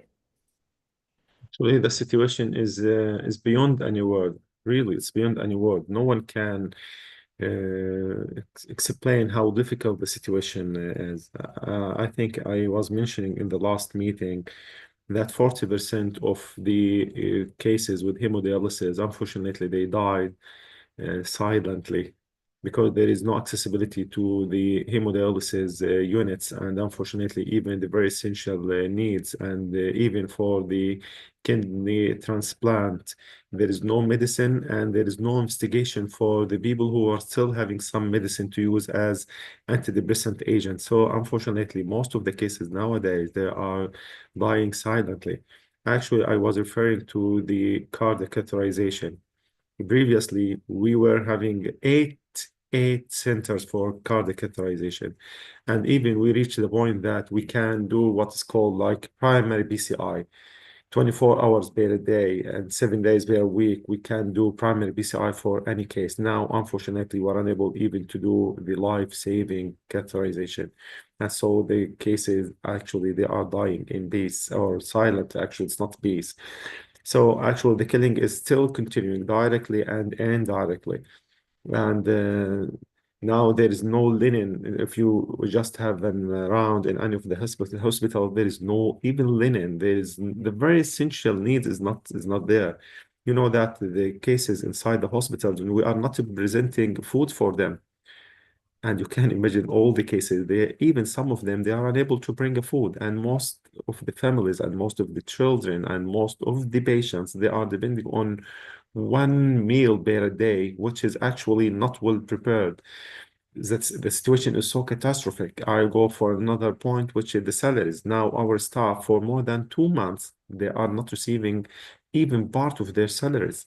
And they're supposed to reach the hospitals while they are not having even one shekel in their pockets. And they are just going and walking for many hours just to reach the hospitals and the health facilities while they are unable even to use a car or something like that. And even they have no one shekel in their pockets. So for more than 2 months, and even no one can expect when will be part of their salaries and the coming salary or part of it. So the situation really is so catastrophic. When I'm talking about the hemophilia, for example, you know that those cases are easily bleed, and unfortunately they are not receiving their factors, and they're supposed to walk for a very long distances to go there again to collect their foods, and they will end up with more deterioration for their joints and for their lifestyle, and with more pain, as they are now supposed to be with more rough lifestyle, which can be reflected on their life, on their healthy situation. So the situation really is so catastrophic. I want just to let you be in our situation. You know that the only place when actually mostly they are attacking the people without warning. But if they decide for a reason or another to have a warning, how they can pass their warning sign? Actually, by using small rockets. So the only way to let the people know that they will be targeted before using that very huge rocket, to use a small rocket, which actually used by the drone. And actually by that sound, and the people will start shouting that you have to evacuate, you have to evacuate. This is the way. Within 5 minutes, as Shaza said, you have to be evacuated within 5 minutes. Actually, you can imagine now the people without hearing aids, and those cases with the cochlear implant, but unfortunately now there is no batteries and there is no spare parts for them, and now they're almost deaf. They can be killed because they are unable to hear the orders of the evacuation, and most of them will die if no one will catch him while he's just trying to escape, and just when he see the whole family is running outside. I can tell you about our primary healthcare, which is at Daraj Primary Healthcare Centers. Now, unfortunately, because there is no place for the cases with acute psychosis, now we have some cases, their families were unable to deal with them in a tent while there is almost 12 and sometimes 15 and sometimes 20 persons in one tent. And you can imagine that if there will be one case with mania between them, how they will manage. Actually, now some of them, now they bring their children or their relatives and they put them inside the primary health care, although it's not well prepared for such cases, and they tell us that we are unable to deal with them. And actually, we don't know how we can deal with them because it's not a hospital and the hospital is totally destroyed. And even there is no medicine just to let them calm down. The situation is so catastrophic. And as I mentioned nowadays, the people are dying more and more while we are unable to do further anything. Thank you, Dr. Yusuf. Yes, it is an emergency. It is an emergency, unspeakable horror being committed and experienced in our faces. We're calling on our colleagues who are here to please try to do all what they can to help, reach out to their officials, elected officials, call them, email them, visit them, make appointments, join Doctors Against Genocide, join other organizations that are speaking up. Call your medical association, your medical organizations, ask them to break their complicity, break the silence. All the medical organizations in the world that have been silent and complicit on the genocide, on the mass murder of children, are complicit and they should speak up. We should put them at task and pressure them to do so. They need to be part of the solution rather than being part of the problem. We know that the medical community has some leverage and their voice are respected by the government, by the people, and we are demanding the American Medical Association, the Canadian Medical Association, the British Medical Association, and all medical organizations in the world to issue coordinated statements and letters asking and demanding their governments to impose a ceasefire, to send protection to the people there, to impose and enforce aid to the starving children in Gaza, to send medications and aid to the hospitals that are collapsing. Um, uh, Not doing anything is complicity. Each one of us can do more. None of us is doing enough. And we need to remind everyone, whether you are a doctor, whether you're a nurse, whether you're a citizen or an official, under the Genocide Convention, there is a legal obligation on every human being in the world to do everything they can to stop and to prevent genocide. This is not just a moral obligation. You are not just failing your morals by turning the other way. You are committing a crime. You are legally culpable as an individual if you do not do everything you can to stop a genocide that the victims themselves have been live streaming for us for over 18 months. No one has an excuse. Our governments that are suppressing our voices in the universities, that are punishing the students for speaking up against the genocide, are committing a crime by denying us, the people of conscience, of speaking up against the genocide and of fulfilling our moral and legal obligation to do so. So the students, the faculty, the professors, the doctors, the healthcare workers who have been trying to speak up are only fulfilling their legal and moral duty to do so. And anyone who interferes in this is committing a double crime. Number one, by enabling the genocide. Number two, by denying these people of good conscience from fulfilling their obligation. But we can do more. I heard saying yesterday that fascism feeds on fear. Fascism feeds on fear. If we are afraid of fascism, it will not stop at the boundaries of Gaza or the boundaries of the West Bank or Palestine. It's coming to us here in the States and in the West, in Germany, in the United States. They are encroaching on our civil and constitutional rights. And if we are scared, they will continue to encroach more and more. They first came to the Palestinians, then they came to the students, then they came to the migrants, then they came to the people who are on visa, then they came to the people who are on green card. Now they are coming to the citizens. And if we as people of the world of good conscience cannot speak up and do more, they will continue to cause more and more misery and deny all of us of our humanity, of our rights. So please speak up regarding the Nidal, can I direct- just Yes, Nidal, go can ahead. I just say something before you move to the next subject? A lot of people who have been listening to the call have been reaching out, trying to offer help for evacuation or for help with Malak. We're hoping that sharing the story will actually trigger a massive effort to help her. Dr. Youssef, I asked people to email us at our email leadership@doctorsagainstgenocide.org. Please email us if you have any ideas to help Malak or to help the other patients in the Ministry of Health. And if that's okay, Dr. Youssef, maybe we can coordinate with you or the people who work with you so that we can assist with that. Yeah. Yeah, actually, I'll be happy actually to coordinate or to facilitate the midvac for Malak and for the others. And actually, as Shada said, I'm just mentioning the 13,000 cases, which is not including the cases who are not at life-saving event and not at emergency situation. So all the disabled, I apologize, Shaza, for the others, because unfortunately we have no opportunity even for those 13,000 cases. And unfortunately, we categorize the cases according to A, B, C. And A and B for the life-saving and the urgency and the emergency cases.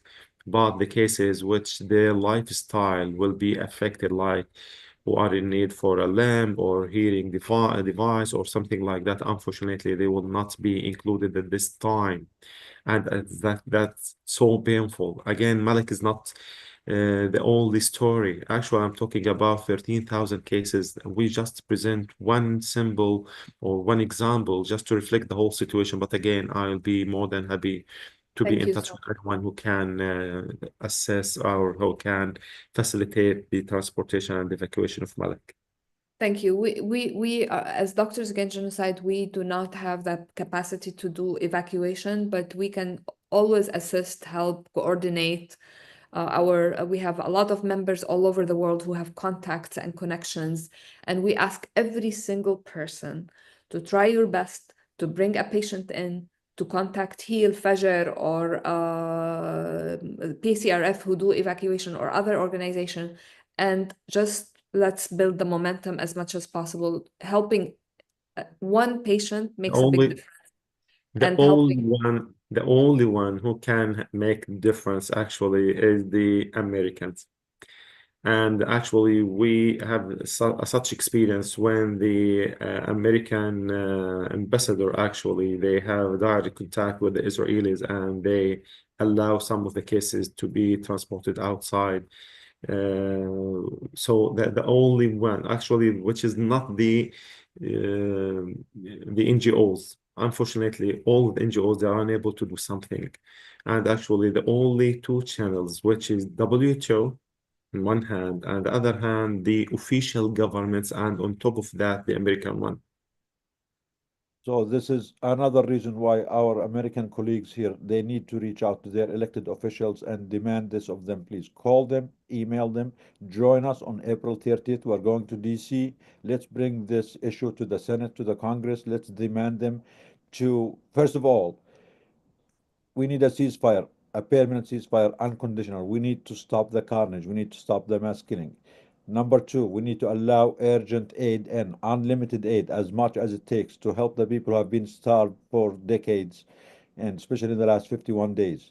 Number three, evacuate all these cases, severe cases, severe injuries that our people in Gaza cannot handle due to the lack of resources and supplies. So please, there is always something more we can do. Join us. Let's speak up as a collective voice. The more of us speak up, you can speak to your elected official personally, directly to them. You can join us. We can speak together. If you cannot make it to DC, we can have you talk to them from your home by a Zoom. We can connect you together. But as long as we have constituents power that can pressure those politicians to do something. As Dr. Yusuf said, the United States has been the country that is aiding and abetting the genocide, but it is the most powerful country that has the capacity to end this genocide and to aid the people of Gaza more. So United States, it's like a huge entity that has a potential for bad things, very bad things, and a potential for very good things. So let's reclaim our good side of America. America has a potential and a power to do a lot of good for Palestine and everywhere else in the world. And we, as good Americans, the good citizens of America, it is on you. It is your obligation to bring your country back to the right side of history and bring the good out of America for the American people and for everyone else in the world. We don't want to send more bombs. We want to send more doctors. We want to send more medications. We want to send more food. This is our obligation. We need to do it. Please help us. Every single voice adds up. For our colleagues who are still scared from speaking up, this is not acceptable. You are not just failing humanity. You are not just failing your legal obligation to do so. You are failing your profession. You are failing your oath. If you do not speak up in the face of genocide, mass murder of children, you are not worthy to be called a doctor or a healthcare official. You failed your profession. And the AMA, they failed their obligation. The AMA has a clause. They have a policy that says the AMA has a duty to speak up against attacks on doctors and healthcare workers all over the world. And despite that, they have been silent and complicit. We need to put them on task. We need to make them accountable. They need to speak up. Enough is enough. We need to do more, every one of us. They are not gonna be able to silence all of us. They cannot fire all of us. If more and more of us join, we can make a difference. We can make the change that we want. We can create the present and the future that we, as human beings, we want to live in for us and for our children and the future generations. Because the current status of the world now is inhumane, it's anti-human, it's criminal. It should not be acceptable for everyone. Yeah. Regarding I can revert for one organization who are using the official channel through the ambassador, which is the St. Jude. St. Jude. Actually, St. Jude, they were able to evacuate some of cases with cancer. They are American one, and they used the channel of the ambassador to put more pressure on the Israel side. And actually, they succeeded to evacuate some cases, although the number is so minimal. But again, it's a successful one. Okay. And one thing that I would like to say is that we really should not be shying away from reaching out to the president, the Senate, the Congress. There is a very strong rhetoric against Palestine, against Palestinians, against the Palestinian advocacy group. But we are asking for a very legitimate thing. We are asking to end killing, to end bombing. So it is not an option for us to be silent. They can say whatever they say, but there is a saying in Arabic, Allah ma bisma' min sakit. God does not hear from someone who is silent. If you care about the children, if you care about Dr. Youssef, if you care about Shava, if you care about Latifa, we have to speak up and be their voice in the halls of power. And that is why we keep going to the Senate. People might think it's not effective. People might think it's a waste of time because these people will not listen. But we refuse to believe that we are unable to speak up in the halls of power. It is our duty, our job, our moral obligation, especially as a medical community. We also know that our colleagues in Gaza, the doctors, the nurses, have been working non-stop for 18 months. Many of them did not even have the opportunity to see their families. Many of them lost their lives. Many of them are being tortured now. The ones who are still working are not getting any salaries or minimal salaries.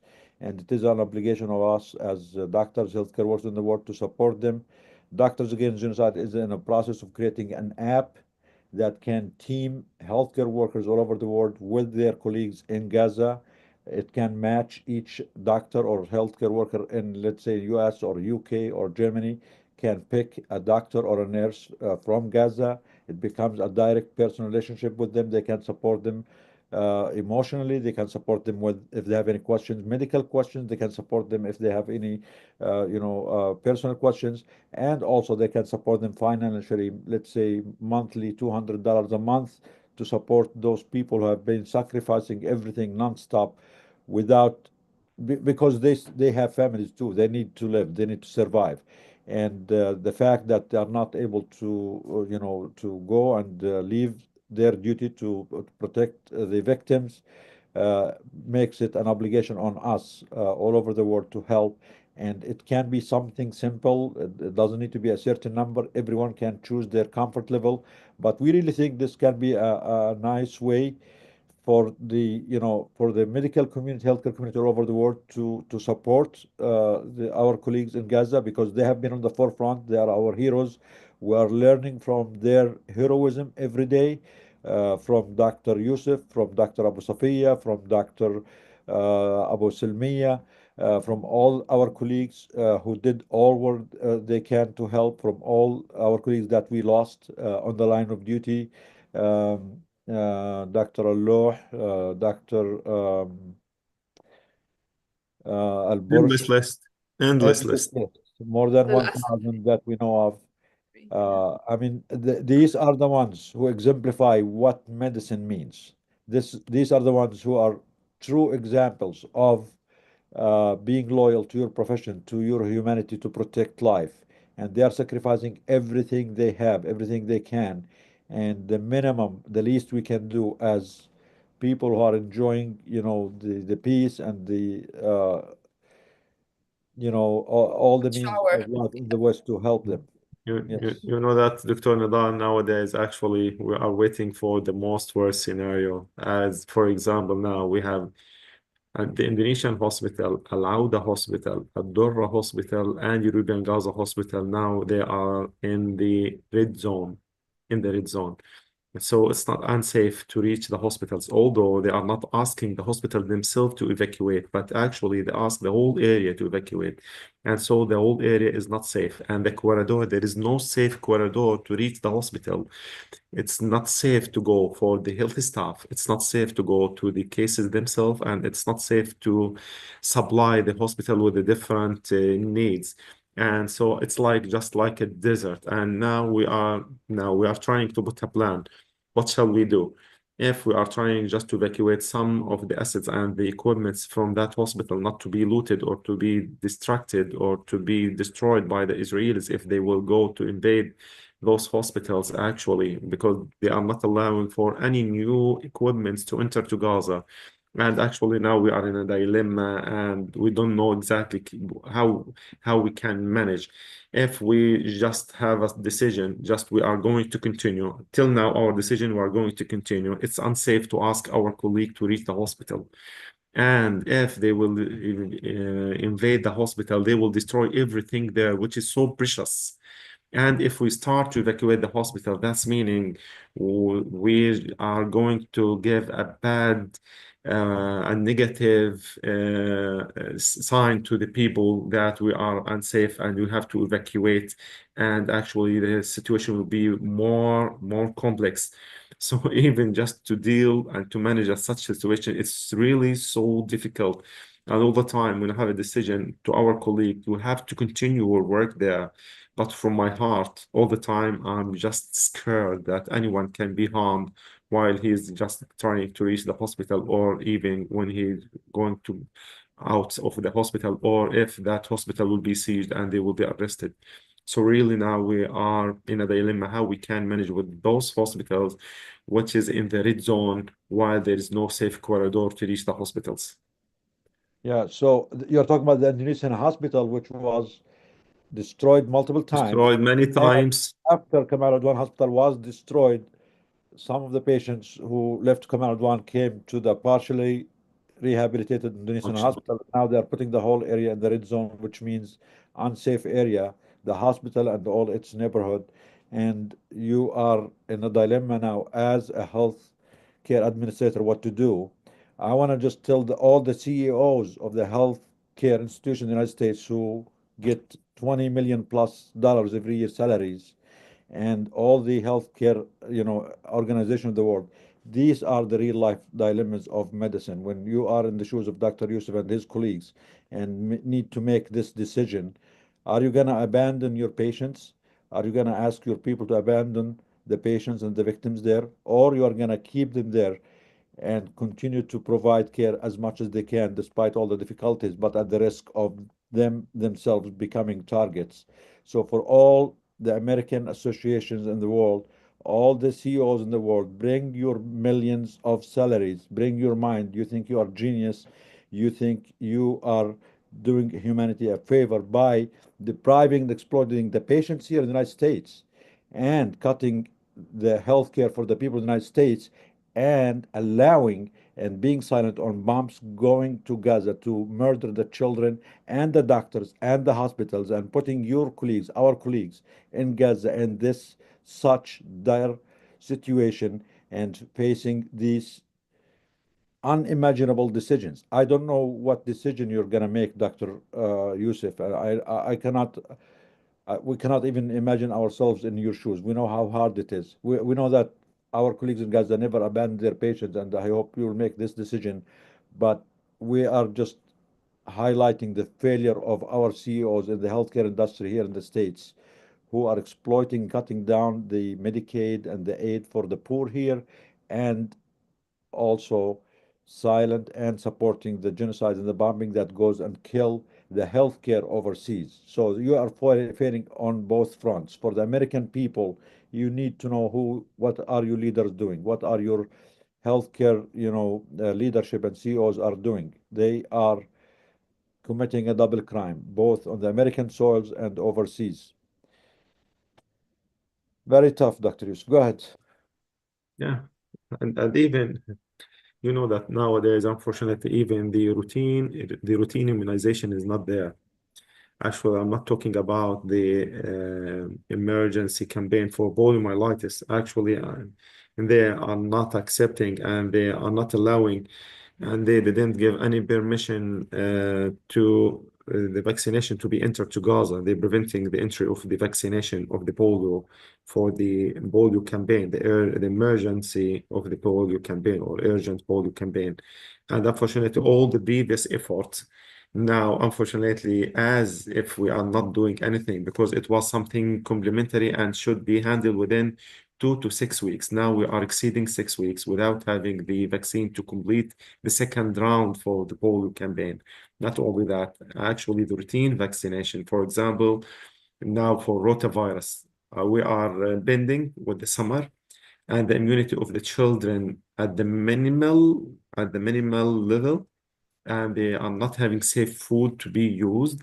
And the sewage system, actually, there is no system, but actually the sewage is just going between their tents, and there is no rotavirus vaccine. So we can expect how difficult the situation will be during the coming days. It's not only for the rotavirus, all the other routine vaccination is not there. And you can imagine that very essential need. Previously, Gaza was #1 worldwide in the percentage and the coverage percentage of the vaccination, #1 worldwide. Nowadays, unfortunately, we are so down even to the level that there is no vaccination for them. So actually, it's so difficult to describe how difficult the situation is, but we are trying our best with your support while we are feeling that your dua and your hearts is around us and with us. We are trying our best. We have a decision not to give up. We'll continue our mission till the end, and we hope this genocide will just finish or ended as soon as they can, inshallah. But we also need to remind ourselves and our audience here, our colleagues, that none of this is a natural disaster. All this is a man-made crime against humanity, against the people in Palestine, and against our colleagues. And also a reminder to our CEOs and leaders here, your failure here at home is not just failing your colleagues here and your constituents here. It's putting our people there in this dilemma that is all preventable. None of this is destiny. None of this is a natural disaster. This is all man-made, intentional crime on medicine, on humanity, on hospitals, on children, on life. That is only made possible due to the failure, the complicity, the aiding and the abetting of the leaders in the West, especially in the United States. And Gaza is paying a very heavy price, but you are exposing all those who are benefiting from wars and from crimes all over the world. Thank you, Dr. Yusuf. We have Dr. Pedroni here. He joined us. Go ahead, Tom. Tom, are you there? Thomas? Maybe he raised his hand by mistake. Maybe by mistake. Tom, if you are there, you're welcome to ask your question if you have any comment or question. Okay, we can wait for Tom. Shada, are you still there? Do you want to add any final comments, Shada, please? Shada, are you there? Shada? Okay, you want to add, have any final comments, Karama Maisa? No, thank you. I think we covered everything. It's a lot to take in, and it's a big responsibility to witness all this because we have to do something about it. We cannot just witness it and say, yeah, we heard this webinar. This webinar was painful to hear, and go on with our lives the same way every day. This is a call for us to do everything in our power. It is not every time. This is a once in a lifetime opportunity to actually show up with our ethical obligation and help Dr. Yusuf Abu Rish, help Shada. And honestly, this is a test for us to help everyone who needs us. When we are faced with such violence and such atrocities, the option of doing nothing should not be even an option. And that is what we want our medical community to learn, that we as people who go to medical school or to be healthcare professionals, we do not just go there to gain privilege and gain a position and gain higher than average salaries. It is a moral obligation to be somebody who is entrusted of making people feel better. And the moral obligation extends beyond our office walls and beyond our borders. And that's what we need to learn. Thank you, Karama. Shada, do you have any closing remarks, Shada? Yes, I just want to say sorry. I use a screen reader and it takes time to navigate. So to reach unmute is the story. So this is why I couldn't respond immediately. We are very impressed, Shada. You are amazing. Your English is beautiful. You are beautiful. Your language is amazing. ما شاء الله عنك. شكرا. احنا ان شاء الله بنستعملها للخير. I just want to say that unfortunately, the disability sector internationally, the international disability human rights organizations, the groups that have been collected themselves to guarantee equal access to humanitarian interventions for persons with disability, all those entities, most of them gave us our backs. So it's a very great chance for us to have been able to reach this, let's say, arena. Hopefully it will help us all shed light on this issue, the associations or connections between disability, war, disability or disablement, and genocide, disablement as a military tactic, persons with disability and their needs. Shada, just to make it clear, you mean all these international organizations for disabled people turn their back on you guys? Yes, unfortunately, yes. And if they will give us a hand, it's on their terms. And when I say on their terms, it means political conditional funding, which is unacceptable for us. And on their terms, it means that sometimes we have to recognize Israel as a state, and we don't do that because the Israeli Zionist entity have built itself, as you know, on our houses, on our dreams, on our lands, on our bodies. So we don't accept that.